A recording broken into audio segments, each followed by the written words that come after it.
Hey everyone, welcome back to my channel. This is Coffee with Katie. Got my little Mabon mug, little bat, I love him. So today's video is going to be my December TBR. So I know all of you know the drill for this like a million times over, but we're just gonna be going over all of the books that I'm planning on reading in December, or at least going to attempt. All right, so let's just do this, let's kick it off. So the first one that I'm planning on reading, because I got this last year and missed the opportunity to read it around Christmas and winter time, and was like, there's no way I'm reading this any other time of the year, and so I have to read it in December, and that is Midnight in Everwood by M.A. Kuzner. And I am very excited about this. I've been excited about this since it came out last year, and I believe it is a Nutcracker retelling, and it just looks magical and wintry and Christmassy. And on the front of the book it says, "In the darkness of night, magic awaits." And truly all I know about it is that it is a Nutcracker retelling, and it just sounds magical. I remember one of the reasons I was really excited about this book is I think it was saying if you like Caraval and books of that sort, you would like this. And so I'm very intrigued and would love to read it and have to read it around Christmas time. So this is like the first thing out probably in December, and I'm very excited. The next book that I need to read in December is Return of the King by J.R.R. Tolkien. So I've been trying to finish The Lord of the Rings this year, and I'm running out of time very fast. I finished The Two Towers a couple of months ago, and really want to read Return of the King and finish The Lord of the Rings out. I'm also planning on getting a tattoo that's half me and half inspired by Lord of the Rings, and I'm planning on trying to get that done winter or spring of 2023. So I have to finish The Lord of the Rings before I get a Lord of the Rings tattoo, you know. But I'm very excited about this. I am dying to get to more of Eowyn's story and just see how the story wraps up. So I really need to get to this as well. If you don't know what Lord of the Rings is, I don't know where you've been living, because especially the Rings of Power out, I feel like if you didn't know, you know now. But essentially it is following, this is like the worst but simplest way to describe it, is you're basically following these hobbits that are trying to destroy a ring of power in order to save the fate of the world. And to be honest, those are the main things on my TBR. The rest are just like thrown in there that I would like to read, but we'll see. One of those is War by Laura Thalassa. This is book 2 in the Four Horsemen series. I read Pestilence a couple of months ago, and I thought it was interesting, and I like the idea of the Four Horsemen of the Apocalypse. It's really interesting to me. So this is book 2, War, and I'm just kind of curious to see how this goes. I feel like, to be honest, I'm just trying to read this series so I can get to death. But I did like Pestilence. It was a little bit intriguing, and I'm hoping that the books get better as they go. So maybe War will be a good one. I think this one and Death are the ones I'm most excited about. But I believe this one's set in Jerusalem, which is really cool. I love the setting of this. This is just kind of an odd fantasy romance choice, but I think it's been really interesting. But I do kind of like it, so I'm hoping to get to book 2, maybe in December. Another book that I've really wanted to read for a while, and I haven't, and I've been putting it off and not reading it, and then I watched the Netflix movie and it was so fun that now I really want to read the series, is The School for Good and Evil by Somen Shinani. I've been intrigued in this for a while. It wasn't just because of the movie, but when I saw that the movie was happening, I was like, well, now I really want to watch the movie, and then I did, and I loved it. It was so cute and so fun that I'm desperate to find out the rest of the stories now. So I have to start with book 1, which I do have, and I would love to read The School for Good and Evil because it's been on my TBR for a long time, and I would like to get into some more middle grades. So I have it. I'm very excited. It has deckled edges, which isn't my favorite, but I think this story will be fun. If you don't know anything about this, basically you're following the two main characters, Agatha, what's the other one's name? Dang it.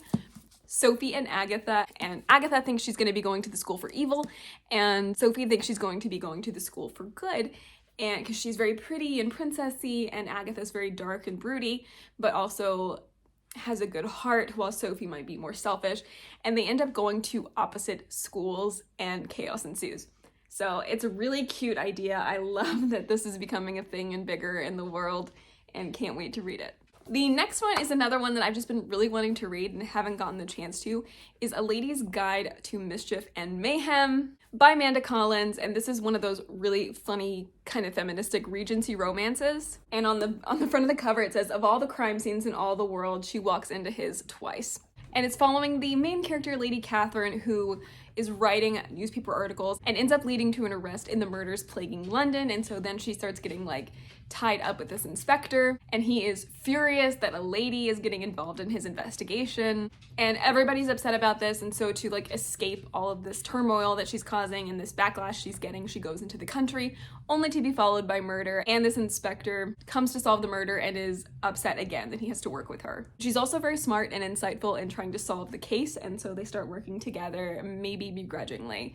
So it sounds cute and fun, and I love the feministic Regency romances that are like funny, talk about women's rights, but are still Regency romance. I love these. I never thought I would love these. I never thought I would get into this genre, but I am, and I do. And I want to get into this author because I love Evie Dunmore, and I've read now the India Holton book, which was hilarious, but that's like a different genre of just like crazy stuff happening and bizarre. This is a little bit more tame, but I think it'll be a lot of fun, and I'm really anxious to get into this. If you can't tell, I'm like throwing books in here that I want to read, but they're not like super dark. Maybe War is, but the rest of them are not super dark. They're really cute and fun.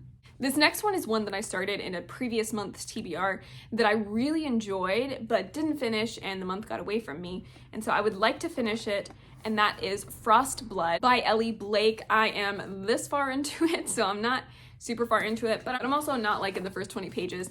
And it's been really good so far, like surprisingly good. And it's very wintry, which will be fun to read in December or winter months. So I would like to finish this as well. I was really enjoying the characters and the different magic systems that are coming into play with this, so I would really like to read it. If you don't know what this is about, basically you're following the main character, Ruby, who is a Fireblood, who they're kind of been ostracized because the Frostbloods are the ruling class, and they've kind of eradicated the Firebloods and seen as like villains. And so they're killing them all off, and so she's been in hiding. And then when her mother is found out to be a rebel, she is taken and imprisoned and freed by a Frostblood, but only if she can help them take down the kingdom. So there's more to it than that I haven't even gotten into reading it, but I know in the synopsis, so I'm gonna leave it at that.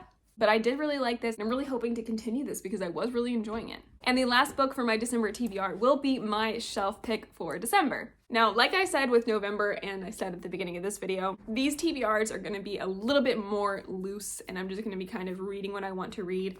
I'm not gonna pressure myself to finish all of them, but I'm also going to not pressure myself to finish a book that I'm not really feeling at the moment.